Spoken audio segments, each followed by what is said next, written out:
Good evening, good evening, good evening, and welcome to a new edition of Urban Sentinel Live. And I'm your host, Reggie Kearney, and I'm glad to be with you here on this Tuesday night, 8 p.m. Looking out the window, look like it's cloudy and it's going to rain. Hey, we could use the rain. Before we get started, I guess, and I just want to, just say that the past weekends at events have been pretty astounding. We have a new person running for president now. Ms. Kamala Harris, Vice President at this time, soon to be President of the United States. People, this is our opportunity. We need to get out and vote and do what we got to do.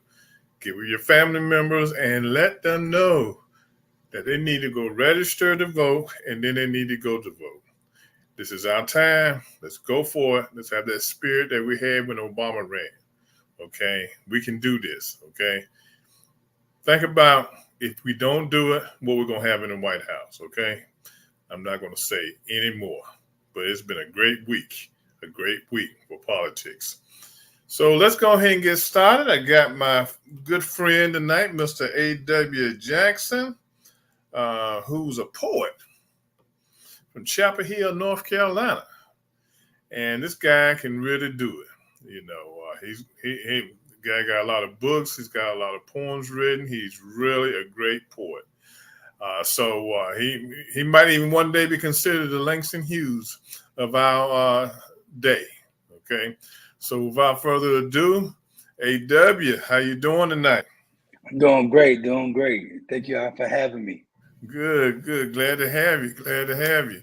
Yeah, we try to mix it up. You know, we do some politics, some entertainment, educational stuff, literary stuff. You know, we just all over the place with this show and stuff. You know, we try to keep a diverse group of people coming on the show, and hopefully that gives us a diverse audience that tunes in to us on Tuesday nights at 8 p.m. You know, so how you been doing, A.W.? I've been good, trying to stay cool. This heat been unbearable everywhere, it seems like. Yes, it has. Last week was a killer. Was it? I tell you, week before last. But you know, I can do the 80s and the low 90s. I'm fine with that. I don't have to have the hundreds, okay, or the high 90s. I definitely don't need to have that. You know. So as I was stating earlier, you're from Chapel Hill, North Carolina, correct? So I moved here. I migrated here for a job opportunity. I'm originally from Maryland. Okay. Waldorf to be exact. Okay. So then you migrated to the great city of Chapel Hill. Yes, sir. Nothing wrong with it. Chapel Hill's a nice city, like I told you earlier. You know, I'm from North Carolina, the great state of North Carolina. Well, I ain't gonna say the great state, the state of North Carolina, because it's got its issues too right now, you know. But I grew up there when things were different. Okay, I grew up there when things were different. So, you know, y'all got some work to do down there. But we're gonna talk about poetry tonight. So, tell me about how did you get into being a poet? Yeah, so I've been writing like my entire life. I would say it started early elementary school. Mm-hmm. But as far as I guess like taking it, I'm not gonna say like seriously, but kind of piqued my interest with poetry starting in high school. I took an elective. And then once I, got the different types of poems, different structures and things, I kind of just fell in love with it. And from there on it kind of took off, and I really started taking it seriously, I would say, after I graduated college. Mm-hmm. Now, do you remember in your poems you wrote when you first got started? Yeah, so I actually saved some. So in my first book, I threw some of those in there from poems that I wrote in high school and things like that. I threw, I believe, maybe about no more than 5 of them I threw in there. I think it fit well from what I was trying to do. Read me one of your poems you did in when you first got started, when you were in elementary school. Okay, let me go ahead and get this book. Okay. I got it in my first book actually. Um, this one's titled William Thoughts, right here, and Uh-huh. I designed the covers Oh, myself okay. as Good, well. good. Let me see which one.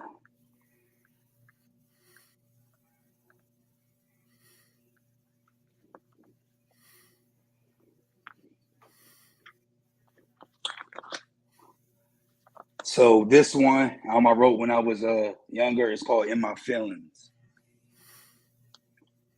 Deserted on an island, isolated from snow. Nowhere to plant my seeds in order to grow.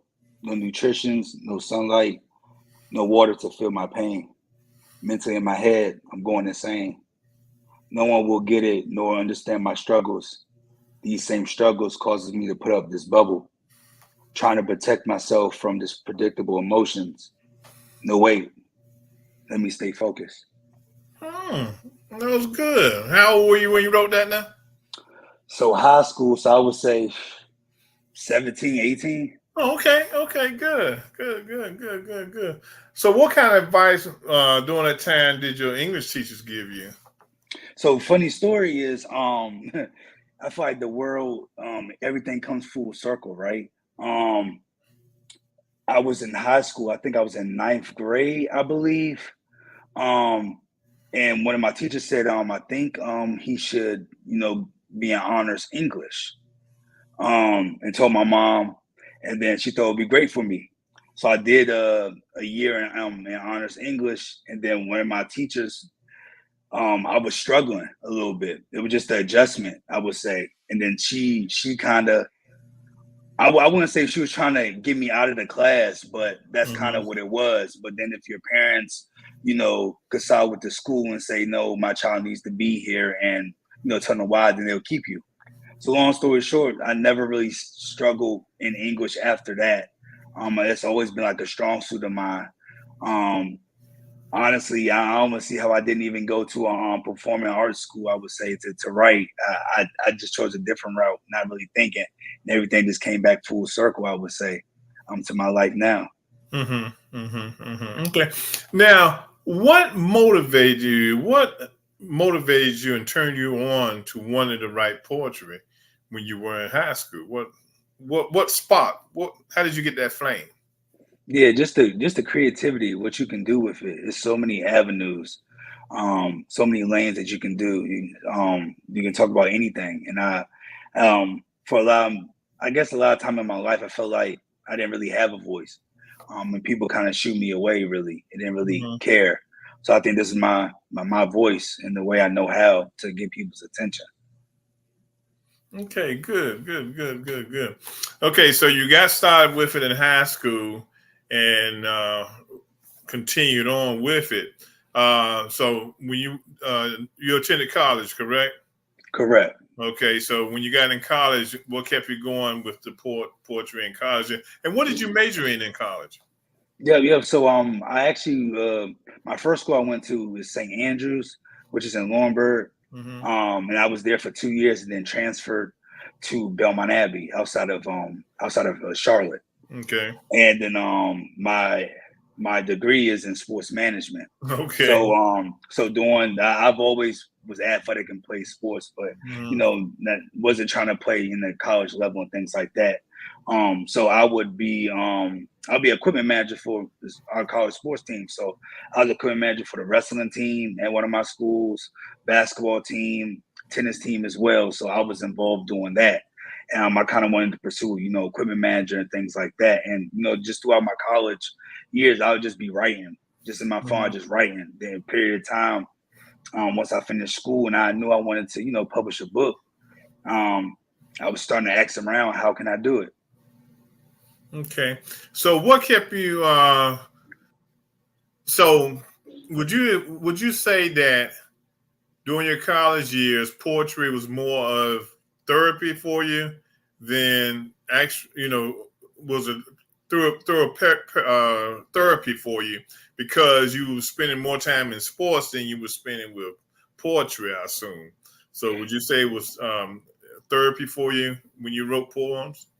Yeah, most definitely. It was definitely therapeutic for me to write poetry, and then this that time of the life just changing schools, and the curriculum was different, grading system was different, professors was different.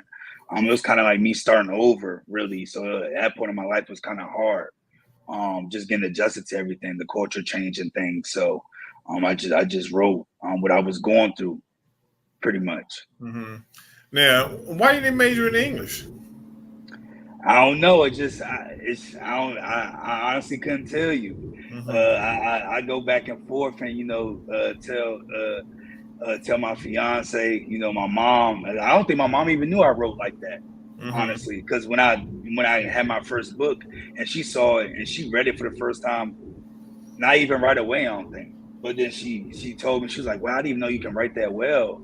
I didn't even know you had all this." So like she didn't even know. So it was just something I don't think anybody really knew, honestly, besides me and just what I had in my phone. Yeah, Ma.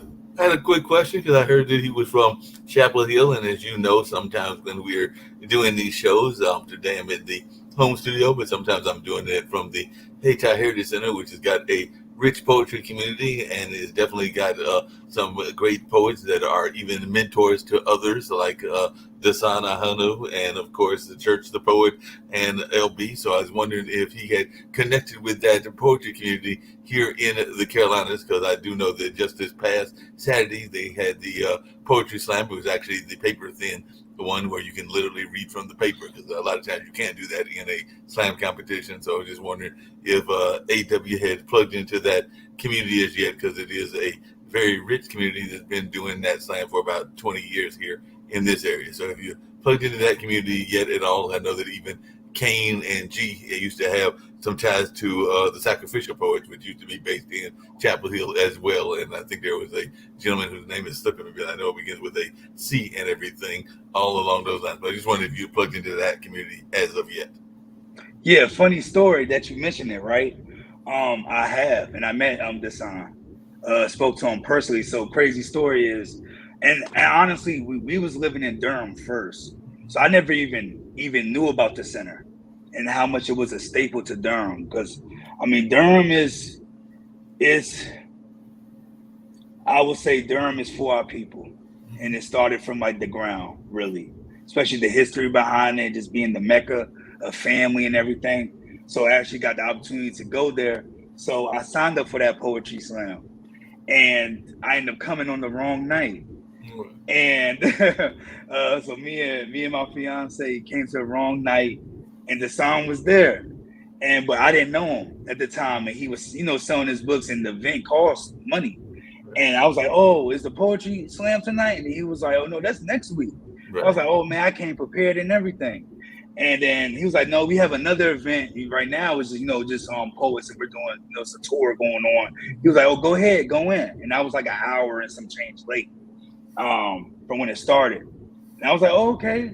So me and her, we just went in there, and we caught a couple of the ending performances. Two people. And then at the last performance, guess who shows up? The sign. Right. And I'm like, "Oh wow, that's the guy who let us in, and he the one who's running this whole thing." And it was just amazing. I just felt honored because he didn't have to do that. He couldn't be like, "Hey, pay 25." He could have easily did that. So stayed and then mix and mingle. I met some other amazing poets, exchange contacts and things like that. I even met someone that might be a candidate for my third book. I've been trying to look for, an editor. I've done two with one of my editors. I feel like it's time, for me to kind of move on and branch out. So I've been trying to look for editors. So came across her, and Dasan uses her too. So shot her an email and things like that. And she's supposed to be getting back to me because I think I'll be a good candidate in her anthology book that's supposed to be coming out next year. But yeah, for that poetry slam, I was a contender.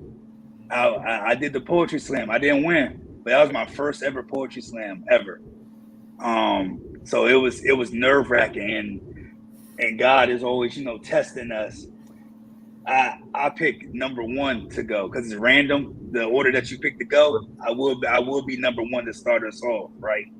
So that was just nerve wracking in itself. But I'm just happy that I got to get out there, got to show people what I can do, and just and see what the responses was.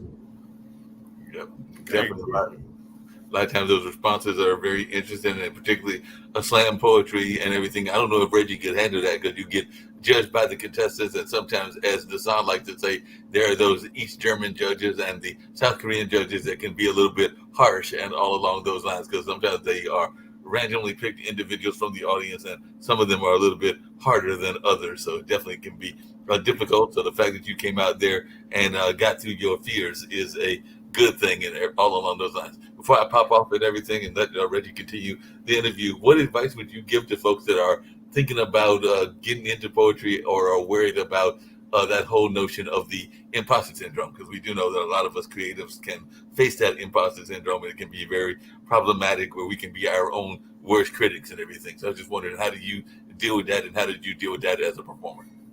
Yeah. So I would just say you have to tune a lot of people out, honestly, and focus on, the bigger picture, what you're doing it for. And as we know, a lot of the greats, they don't get the recognition until, they gone. So, and we know people, when it comes to popularity and things, people gravitate toward that quickly. So it takes a while to build a following and a fan base and things. So you just have to stay with it and be consistent and persistent, honestly, and just keep going. And then the right people will come along and they'll notice.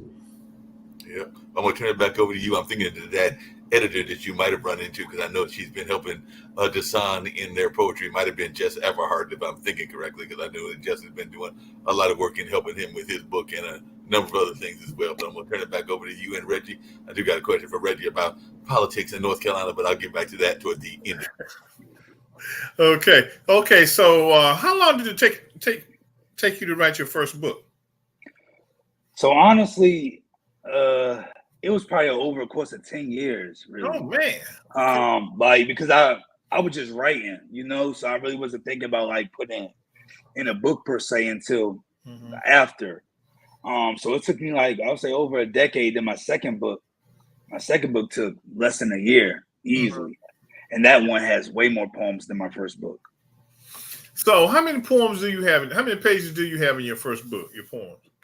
So I was in my first book, it's about probably 50, it was 80 total pages. So yeah, it was about, I'll probably say about 70 poems in there. And then book 2 is over 100.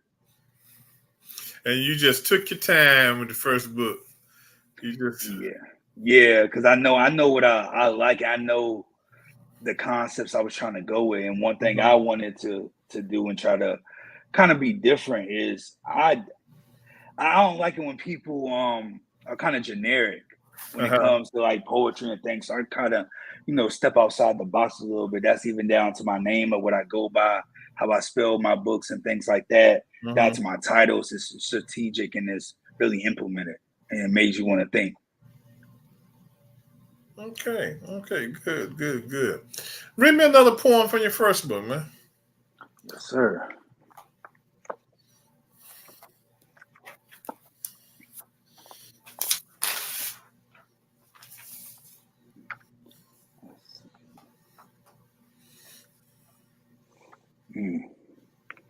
This one's called Million Man March. I am your ear to listen to all your problems and struggles. I am your voice to speak up and defend yourself when you are afraid to. I am your eyes to look away from negativity that comes your way. I am your feet to walk away from violence and conflict situations. I am your shoulder to cry on when you feel lonely and don't have support. I am your smile you show the world even though you are going through hardships. I am your hands to pick you up when you are down. I am your knees to stand up for what is right despite how others feel or think. I am your brain to keep being strong mentally and keep pushing yourself to fulfill your goals. I am a Black man. Oh, okay, man. That's good. That's good for this day and time. Yes, sir. That poem is right on time and everything. Now, do you ever find yourself mentoring young kids or other high schoolers at this time now that who have the desire to write poetry? Yeah, so I currently want to get into that. In my I want to do like a nonprofit dealing with writing, Mm-hmm. like a mentorship program and things like that. But and by day in my personal life, I'm elementary school teacher, so I definitely do that already and Mm-hmm. have students, But I am trying to do a mentorship program with kids. I would say from elementary school to high school, Okay. Then what grade do you teach in elementary school? kindergarten. Oh, okay. You kindergarten, man. Yep. Tell you. Yes, sir. Well, yeah. Look, doing kindergarten is probably much easier than doing the middle school and high school. Oh yeah. Because with the elementary school in general, just not kindergarten, but they still have a little bit of potential, and Uh-huh. you can kind of get a hold of them. But like Mhm. once they get a little older, like middle school and high school, they're in their own little way by then. So Yeah. it's a little harder. Yeah. They're in their own world. Yeah, Ma. It's me again, and I had a question because the other thing he said he was involved in, and we do have the Olympics coming up, and I do know that there are some people with North Carolina ties, including some Chapel Hill ties and everything. But I was just wondering because I have a second cousin. Yeah, your first cousin's daughter would be a second cousin that is into athletic training. They're actually working at I think it's Trinity in Durham and everything along those lines. So just wondering, what are you doing in terms of your work, in terms of the sports world? Are you doing anything in terms of coaching? Are you doing anything in terms of the rec leagues or anything in that space? Because you did mention that one of the things that you had been interested in was sports, AW. So just wondering what you're doing in the sports lines. Yeah. So I recently stepped down from a professional sports job. I was a kind of executive with the Durham Bulls for 2 years. It was just a lot of hours, and my mom would come to visit, and I see her maybe once a year, if that. And then when she did come to visit, I couldn't really enjoy it, spend my time with her. Um, so it was just kind of getting a little bit too much, and I wanted more of my family time and things like that. So I ended up just stepping away from that. But as far as sports goes, I probably won't get back into working into sports. Just depends, because I am trying to start a family, and I do have about to be married soon. So just think about all of that. Um, but I have been trying to find like rec leagues and things like that because I did play tennis in high school. So I'm a tennis player. So I found something in Raleigh that I can do. I sort of signed up, so I think I'm a little late. So maybe I can do it maybe next year. We'll see. And then I love cornhole too, and saw some like cornhole leagues and stuff. I was thinking about maybe trying to be a part of because I'm pretty nice. In in that lane, because some people that are tennis fans are also fans of this other sport that has become very popular and everything. Because I actually was talking to a young lady that she's not a big fan, and she's a avid tennis player and a tennis purist, I guess you would say. But there are some people that also love pickleball. So have you gotten into pickleball yet, or is that something that you're trying to stay away from? Because a lot of people are saying that that's a popular sport that seems to be a cross between tennis and I think it's ping pong or table tennis or something along those lines. But have you gotten into this whole pickleball craze? Yeah, I haven't gotten to it just yet, but I do have coworkers. They do that, every week, or so it told me, I should come out and maybe give it a try and stuff. So I've been thinking about it.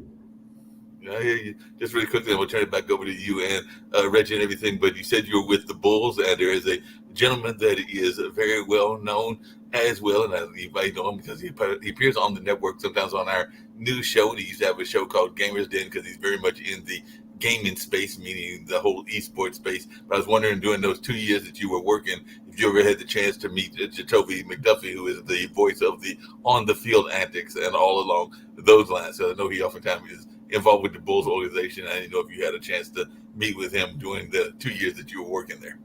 Oh, most definitely. Jacoby is my guy.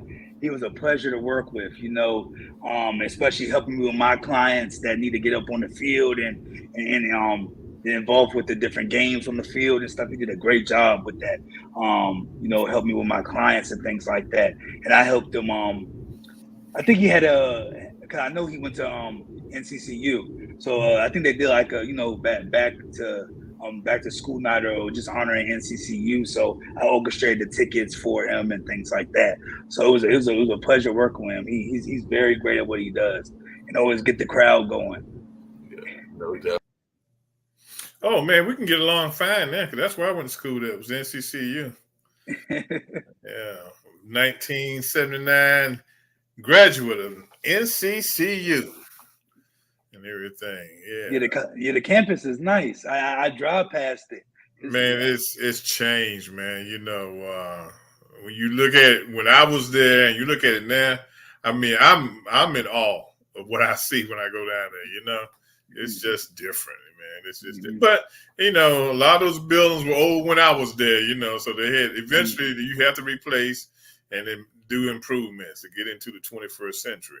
So, how well did your first book sell? I think it's still pretty good. Like for me, honestly, I think it could have done better. Just on the aspect of me promoting myself and things like that. So I'm just learning. It's a learning process. Like I never really put myself out there, and I'm doing it, all by myself, really, honestly. So it's a learning process, but I've gotten great responses on it. Great responses on it. One of the teachers, because I was a teacher and I'm in Maryland as well. She can't wait for my third book. She always message me and say, "I can't wait till your third book come out. I'm waiting." So she loves all my work. No, that's good.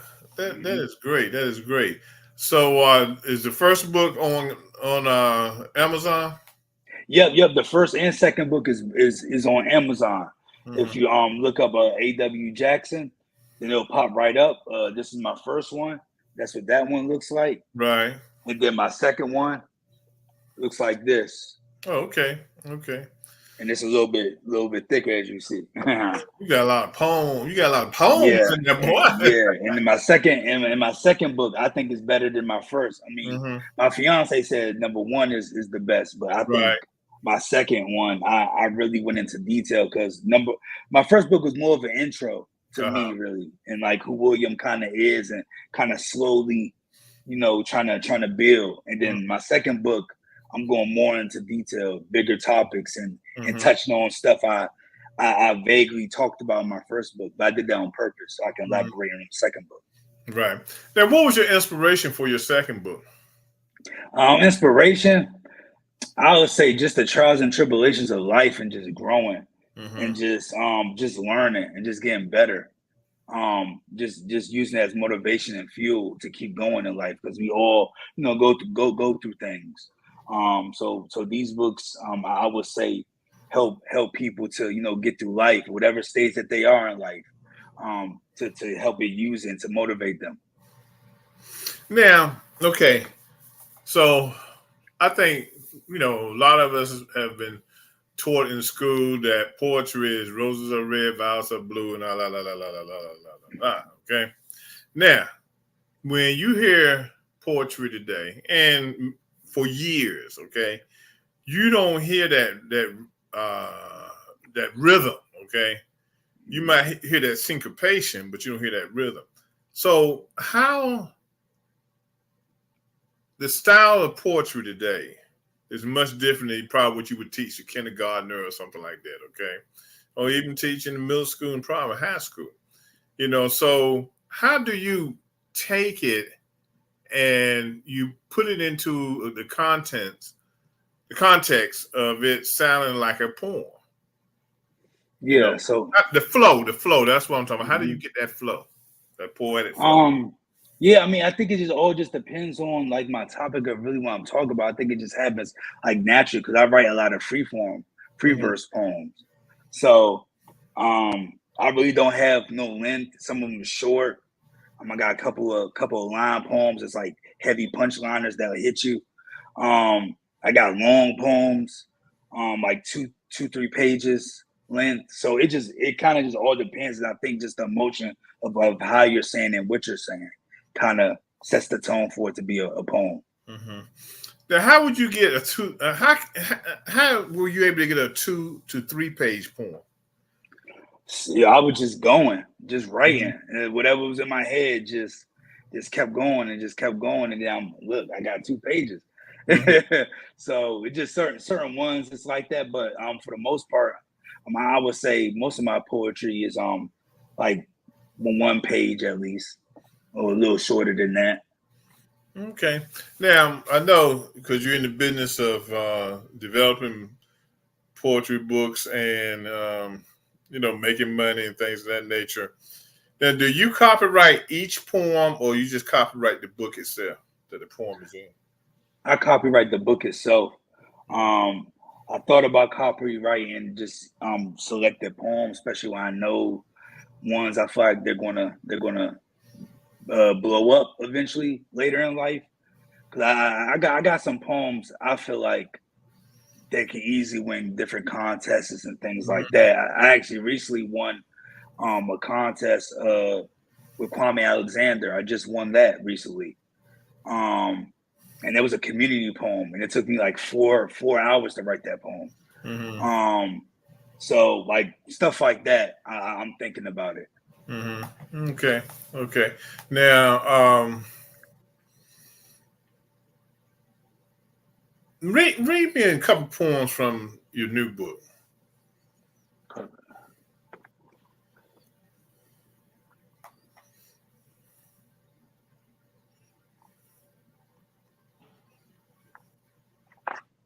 Oh, so this is the intro to my book, Okay. my second book.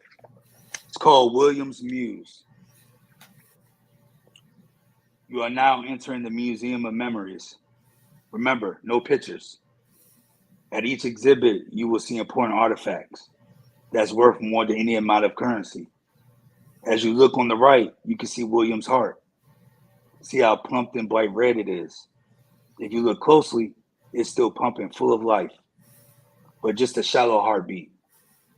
And do you see that big rip down the middle of, sorry, and do you see the big rip down the middle of bandages trying to put it back together? Fascinating. Let's go a little further. If you look on the left over here, you'll see William's eyeglasses. Look how unique looking they are, filled with different colors, with black and blue spectacles on them. Can I try them on? As the man says, about to grab them off the display stand. No, you may not, says the tour guide. These glasses are sacred and powerful. I wonder what beautiful things William saw through these lenses. Let's keep going on this journey, shall we? Follow me. So as we go further, you will see straight ahead in this glass case is William's soul. Wow, says the middle-aged man. So that's what a soul looks like. It looks so peaceful, he said. Indeed, his soul was, said the tour guide in a humble tone. Let's keep walking. Lastly, we are coming up on our last display. There on the right, you can see this is William's phone. Is it new? Says the girl. No, not at all. It's actually over 20 years old, says the tour guide. It's so shiny looking with no scratches and with no cracked screen and with no phone case, a teenager girl in the front row of the group says. That's very impressive. He is bold, she says. Yes, indeed, he is very bold, says the tour guide. What's so special about a phone? An older aged man in his mid 60s says. Trust me, you wouldn't believe the magic that came out of that phone, said the tour guide in a passionate tone of voice. As we come to a close, does anyone have any more questions? Yes, I do have a question, a younger looking woman with curly black hair says from afar in the back of the small group. Who is William? Perfect question, said the tour guide, smiling so wide. Let me tell you who William truly is. That's it. It is so abruptly. It's just like, is that it? It's like you leave the audience wanting, the next line that goes along with it. That sounds good, man. I really like that. I really like that. Yeah, I wanted to do something different for an intro for my Uh-huh. second book. To grab the readers, I love museums and things. I was like, shoot, that's a perfect concept. That's Mm-hmm. genius. Let me just run with it. Mm-hmm. Now, have you ever written any political poetry? Um, Not too much political, more Mhm. more I would say like I'll say our people, black poetry I have, but not so more like political. Mhm. I don't know too much yet. Mhm. So once I really explore and really learn, I think that will be a thing later in life. Because I mean I do like politics and things like that. I'm just uncertain about a lot of things. Mhm. Okay. Yeah, 'cause I thought maybe you had probably written one on Obama. Something. To No, celebrate him, and hopefully you'll write one to celebrate Kamala Harris. In the future and yes, everything. sir. In my later years, I definitely I do got some poems in here. Mhm. Um Actually I can read this one. Okay. Um Let me see where it's at. This one is called African Cubism. Night turns to dust, watch all the volcanoes erupt, erupting of mixed emotions, eagerly to confront any problem or situation that was done from past generations to come. And taking back what is ours is a must. A large lumps of some a large lump of sums of proceeds would be just, but recognition is on a higher scale is a must. And recognizing that we are the finest of why America is aligning. This is part of the reason why my culture is divided. The moment is now. Look at your watch. Now that's perfect timing, meaning that no more days should be wasted to take this action. We aren't no partially co-owners of our ideas, cutting in half like fractions, and we won't be given hush money so we can forget what happened. And our blood, sweat, and tears won't be wiped away with a napkin because it's a permanent stain. My ancestors' creations will always remain on nature's soil and distilled in my brain. Whether we discover the grain or chose to entertain, our talents and hard work won't be taken in vain. And power and strength runs through our veins, and our creative minds cannot be detained. We aren't inherited money like the Jews, constantly taken from our artwork, even down to the hues. History really repeats itself. Dang, who knew? Telling false information as if it were true, and stealing everything that we do. Damn, Picasso, not you too. Good, man. Good. I like that. I like that. I like that. It seems like you're well versed in writing poetry. You know. Yes, sir. I try to, hit different topics. Like for me, I'm gonna be real with you all. Um, I really don't like erotica poetry and things like that. Like I'm not that type of person. Like I'm more private with my stuff. Mhm. So that kind of even inspires me to write. Other than that, I have wrote erotica poems, a couple of them, just to test my water, see if I can do it, just cause.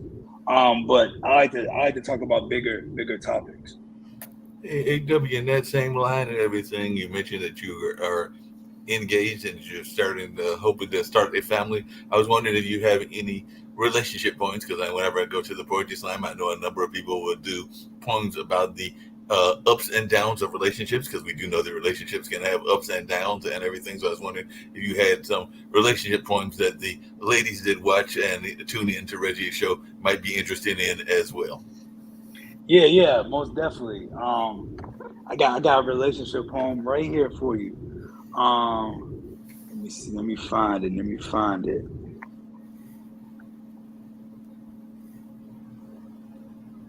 It's called Secret Admirer.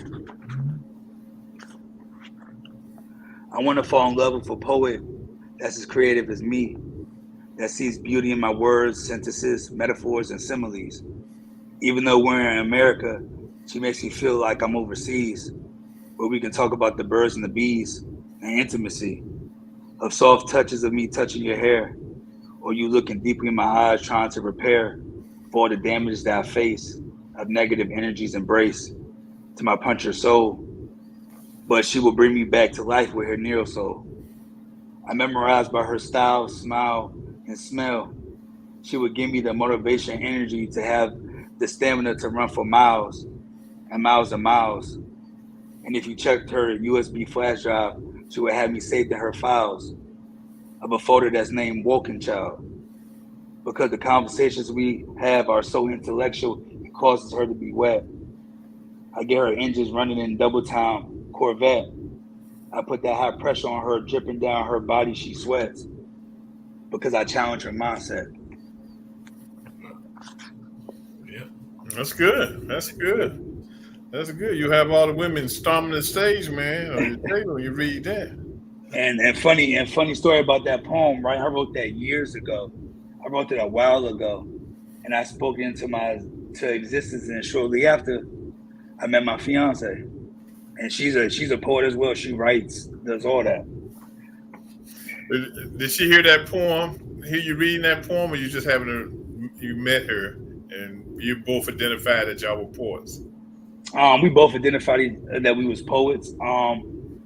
Shoot, she even wrote poems previously, speaking into existence what type of man that she wanted, and it was me. Same characteristics she spoke even in high school. But the characteristics she wanted in a man, like on her list was a teacher. Oh, okay. That's me. So it's very fascinating that when you speak things into existence.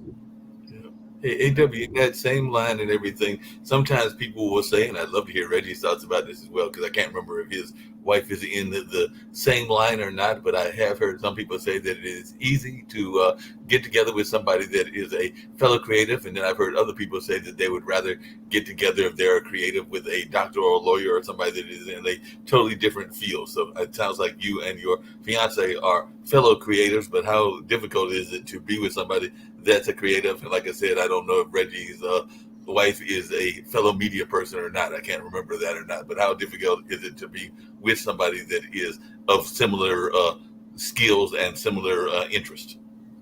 It's not difficult at all. She has many interests, but I guess life be lifing, as we say. So I'm trying to get her back into the swing of things to be more creative and do things, whether it be painting, whether it be writing, different things like that. But I mean, she loves my work, and honestly, she is probably one of the few people that can really depict my poems and literally say what it means, like what it's trying to say, what the tone it was. And when I first met her, I was just reading my stuff to her, and she was loving it.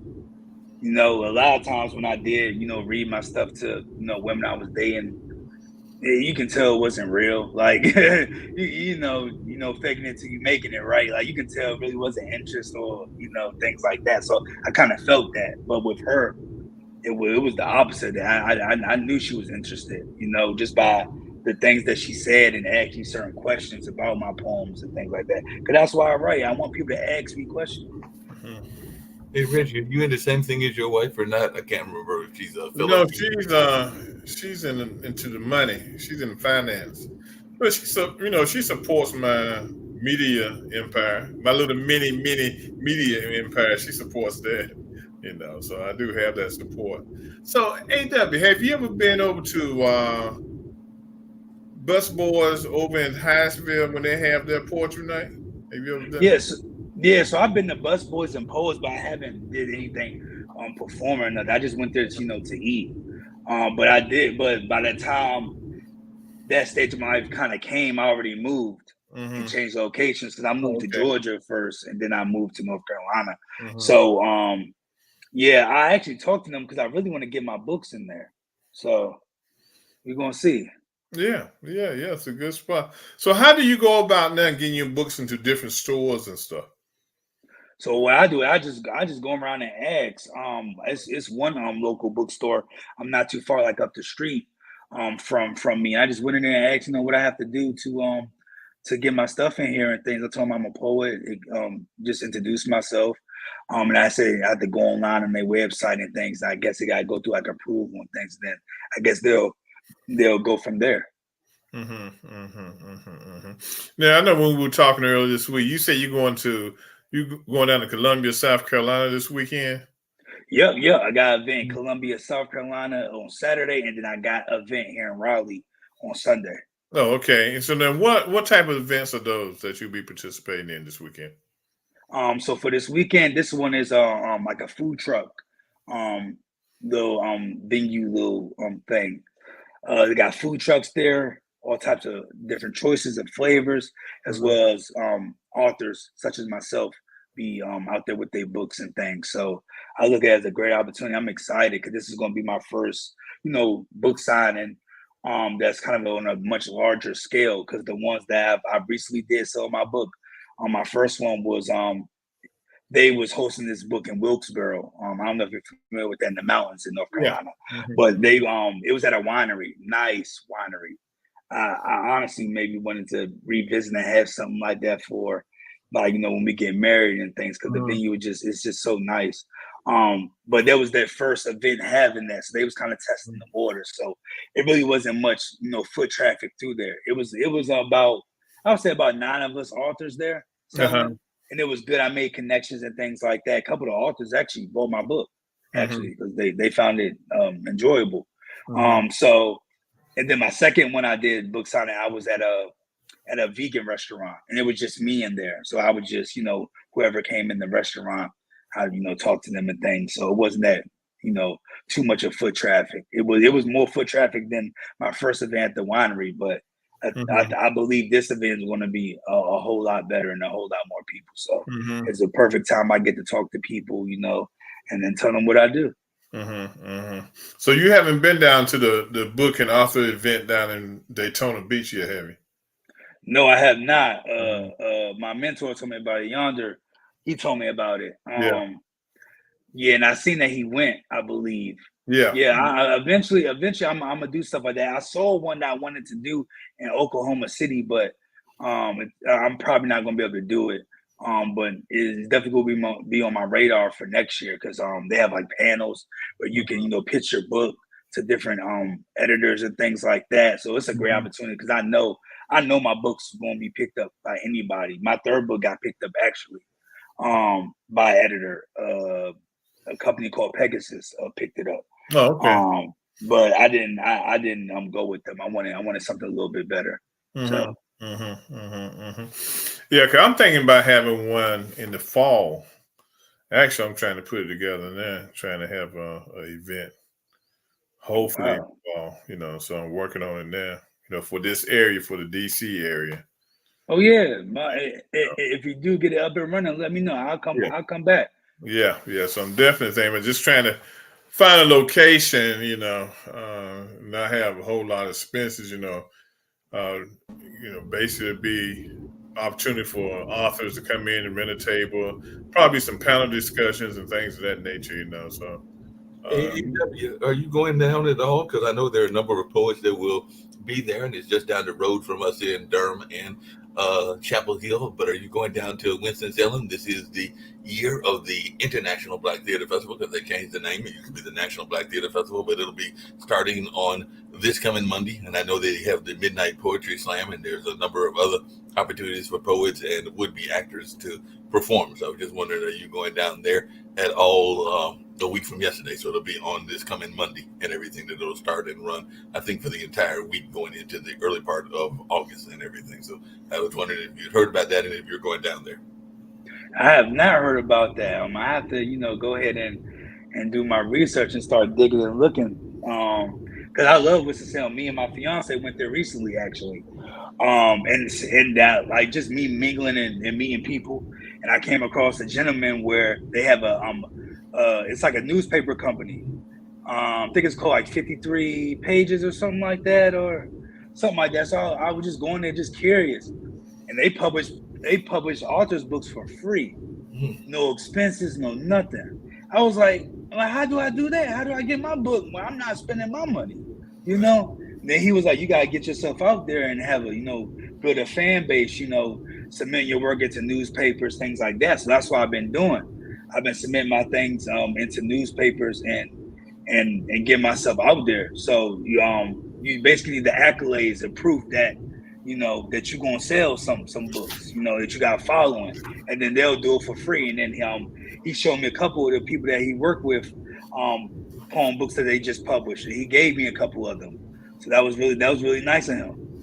Yeah, that festival's been going on for a number of years. There have been the founder, Larry Leon Hamlin, passed away, and his wife has also since passed, but they are keeping it running. And like I said, it started off national, but it's always had a international flavor, and I do know that they do the Midnight Poetry Slam. I actually talked to Desan, and he said he might be heading down there. He's just trying to figure out what day he's going down there and everything. But yeah, and Garland Thompson Jr., who his father started the Reader's Theater before he passed, and everything is still keeping that Reader's Theater going, which is works in progress in the theatrical realm and all along those lines. So it'll be a worthwhile event to go if you can find a way to get down there, because a number of people are there. Tamara Tooney, who played one of the roles in one of the police dramas, as well as Clifton Davis, are the co-chairs this year, because I would have entertainment co-chairs and all along those lines. So it's some big names that'll be there, and you might want to check it out and everything. This will be my last time popping out, but the question I was going to ask you, Reggie, is just really quickly, and I know getting away from the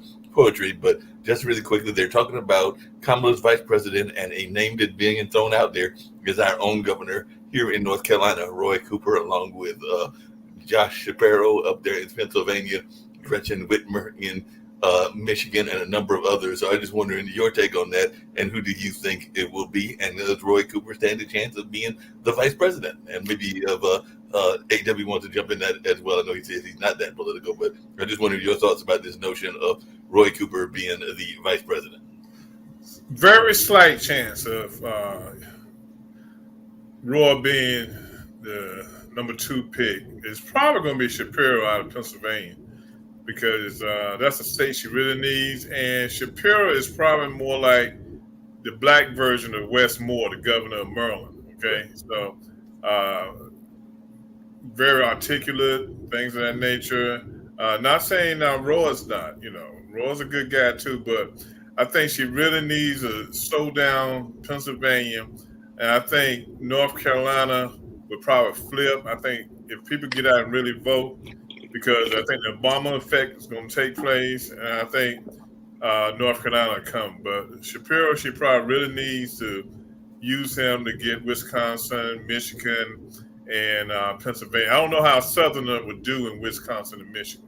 Yeah, that's a good question. Just really quickly, then, like I said, I ain't going to pop off it and everything. What do you think about the attack ad? Because we do know that a lot of people are going to be looking at the Montel Williams effect, because that was somebody that she dated way back when, as well as Willie Brown, and we're already seeing the attack ads that are bringing out her past and all along those lines. So are those going to continue, and will they have any resonating effect? Because we already know that people are trying to paint her as a opportunist. No, Montel Williams was eons ago. The other guy, eons ago. I mean, everybody knows about it. They did the same thing when Biden picked her to be vice president. They went back on Montel. They went back on the previous mayor of San Francisco. They tied her into all that. Hey, look, she was single. Okay? She wasn't married. She won't hurt nobody. But that's politics. And politics gets dirty. When you get to this level, it's dirty. Okay? No, they get dirty because they're already getting on her case for not being a natural mother, even though she is a stepmother. And I know that's going to be one of the attacks too, because she doesn't have any kids of her own, even though she's raising the kids that she has from her husband as a stepmother and everything. But I'm sure that's going to be part of the attack as either as if she has never birthed any children of her own. Well, I'm not voting for her past or her present. I'm voting for the future. Okay. Yep, exactly. And that's what most people are doing. Okay, so Republicans, when they can't find nothing else, they go down low and get dirty and bring up stuff where they think is dirty. Right. And it's not. And then you gotta look at it too. It's a black woman running, and they're gonna do everything to make sure a black woman doesn't get into the White House. If a black woman gets into the White House, all the white folks going back to Europe. Okay. Yeah, because they also going to try to paint her as being not 100% black. Because I mean, they're doing all that. I hear that. I hear that now. But she, one of my friends that's a Republican, he's up there in the establishment of the Republican Party. He said one day she says she's Indian, and one day she says she's black. And when I sent him a message back, I said and I just left it right there. Yeah, no, that's right. Okay, because I'm not going down that road with them guys. I don't blame you. Well, I'm gonna let you get back to AW, but that's the questions I had to ask. All right. So AW, what's some advice you can? And I think you might have already answered again, but I want to bring it out to you one more time. What kind of advice can you give people who are interested in being poets or have started writing poetry, but They don't know how to really bring it together, and they don't know, and they might not have a mentor, but they really have that heart for poetry, but they just need that match to light them up, to get them going. What kind of advice could you give them? Yeah, I honestly say to them, you might not think they might not think that their work is no good enough for, the masses and things like that. I just say just write. You never know what people might like. And then what I do, a strategy that I do, what kind of helps me is I buy other people's work, see what they doing, see what I can do with mine, make it better. So I enjoy doing that just to see what other people are putting out there to the world, and then you can use that to your advantage. So it kind of enhance off of that, or come up with different concepts and things like that. So that's I would strongly suggest them kind of studying other people really too, and see what they're doing and see what works. Good points. Good points. Good points. And what advice would you give them when it comes to picking someone to publish your book? Don't let anyone publish your book. Just anybody. For me, I only publish with people out that I know that they see my vision and where I'm going. Anybody can just take your money. You know what I mean? They have to have a connection with you, really, and that's kind of where I go. So always get someone that's going to really support you and believe in you, and not just take your money. And it's costly. You put a lot of money into it to publish books, so that's another thing as well too. So be mindful of checking, calling different people, getting price points and things like that. I would say do that as well. Now, what if you self-publish a book? What if you do everything yourself? Yep. So I actually self-published these ones, but it just finding like an editor. So she was my editor. But my fiance edited my third book, so Okay. I got someone that pretty much like edit my stuff now. So yeah, so that's a thing, and that's costly too, trying to get someone to edit. And I'm kind of like gravitating and want to start doing that as well. Right. And I want to do in my life. I want to be a ghostwriter as well. Because I have a lot of ideas and concepts that people can use. I don't really want them.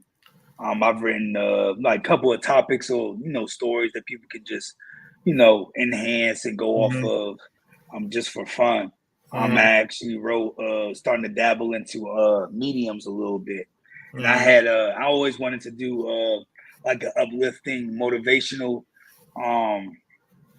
just like just motivational topics and things. And I wrote a couple of them over 5 years ago, and just now put it on Medium, trying to test the waters out. So like I said, it's endless opportunities with this writing. It could take you in places and rooms that you never dream of. Right. I'm currently dabbling into music. I'm producing now. And just making beats and things like that. First it was my own personal game, because I started doing a poetry album that I produced the whole thing and I finished it. So and I started making beats in December of last year, and now I have over 200 beats easy. So just testing the waters, just being creative and doing anything and everything. Excuse me. Just being an artist. That's all you're doing. Yes, sir. You're just using your artistic flavors to get it done. That's good. That's good. Well, to my listeners and my viewers, been chopping it up with A.W. Jackson tonight, who's a poet. The young man has some good stuff out there. You need to go out there and purchase his books. The 2 books he has out, they're on Amazon. Like he said earlier, just put his name in the search engine, A.W. Jackson. You see it pop up. You know how I am. We got to support our own. We got to get out there and make it happen for this young man. Support him, please. Support him, please. How much are your books, AW? So they're only $20. Okay, guys, $20. $20. You spend $20 on lottery tickets. and they're available on ebook if more digital is your thing. Okay, so support this young man with your lottery tickets for this week. Okay, we spend money on frivolous stuff. Spend money on this young man and push him along as a poet. Because, like I said, he might be the Langston Hughes of today. So support him and get it out. So I want to thank everybody for being with us tonight on the Urban Sentinel Live Show. Remember to go to urbansentinelmagazine.com and hit that purchase key to get your magazine for the July, August edition of Urban Sentinel Magazine. Got Gene Groove Allen on the cover, who was part of House Party 1 and 2 on there this month. Or either you can go to issuu.com and download a copy of it, okay? So let's support each other. And listen, guys, I'm taking off. August is my month. I'm not going to see you all in the month of August. You might see some reruns, but you won't see nothing live for the month of August. I got to take a break and get ready for the fall because we got a lot of stuff going on in the fall with politics and things of that nature. I might pop on. I don't think I will. I think I'm going to just hold on to what I've done so far this year and think about what I've done, okay? I need to take a break. I need to relax for a while. I know my show next week because next week is the 30th, and then we'll have all of August. So are you doing I'm starting next week, okay? Because next week begins August, okay? So I'm starting next week. I try to take at least 1 month off to get ready for the fall. Like I said, we got a lot of stuff going on coming up in the fall. We got the presidential elections coming up. My friends, we really got to push this election. Talk to your family members. You don't have to go talk to everyone. Make sure your family is taken care of first. Make sure you have talked to your family members about registering to vote, and then in November, get them out to vote. Okay? Don't worry about Pookie and Dookie and all the boys. Take care of your family. And I think if we all take care of our family members and get the words out to them, we're going to cover much more ground easier, okay? But we're going to be talking about more stuff you can do to get people to the polls when we come back in September. And like I said, that might get that itch and might not be able to stay out to September, okay? But I might just pop in 1 or 2 times during the month of August, or just one time. But I want to stay up on this election and keep things going. So, AW, thank you again for joining us tonight. I wish you well. I know we'll be talking more because my boy yonder, we talk quite a bit. So I'm glad he's your mentor and he's got you on his wings. He's a good guy and he's full of ideas. So everyone, until we meet again, be safe out there. Stay out of trouble. Drink plenty of water and enjoy the rest of the summer. And I'll be talking to you soon. Take care. Good night. Take care, yes, AW. You and I'll be talking, okay? Yes, sir. Thank you, Reggie, for having me. You're welcome. Take care now. Yes, sir. Bye.